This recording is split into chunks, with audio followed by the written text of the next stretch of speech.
Mining కేసులో IAS అధికారి శ్రీలక్ష్మికి తెలంగాణ హైకోర్టులో చుక్కెదురైంది. శ్రీలక్ష్మిని నిందితురాలేనని హైకోర్టు తీర్పును వెలువరించింది. గతంలో వేసిన శ్రీలక్ష్మి డిశ్చార్జ్ పిటిషన్ను డిస్మిస్ చేసిన ధర్మాసనం ఓఎంసీ వ్యవహారంలో పలు కంపెనీలకు అర్హత లేకపోయినా లీజులు కట్టబెట్టడం వరకు చాలా తప్పులు ఆమె చేతుల మీదుగా జరిగినట్లుగా సిబిఐ గతంలో కేసులు నమోదు చేసింది. అయితే ఈ కేసుతో తనకు ఎలాంటి సంబంధం లేదంటూ సిబిఐ కోర్టులో డిశ్చార్జ్ పిటిషన్ వేశారు శ్రీలక్ష్మి. కానీ అప్పుడు సిబిఐ కోర్టు కొట్టేసింది.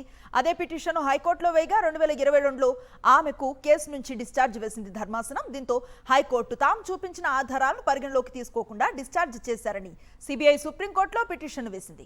విచారణ జరిపిన సుప్రీంకోర్టు హైకోర్టు ఇచ్చిన తీర్పును పక్కన పెట్టింది. మళ్లీ హైకోర్టులోనే విచారణ జరపాలంది. ఇప్పుడు ఈ విచారణ ముగిసిన అనంతరం డిశ్చార్జ్ పిటిషన్ను డిస్మిస్ చేసింది. దీంతో ఆమె పాత్రపై సిబిఐ విచారణ జరపనుంది.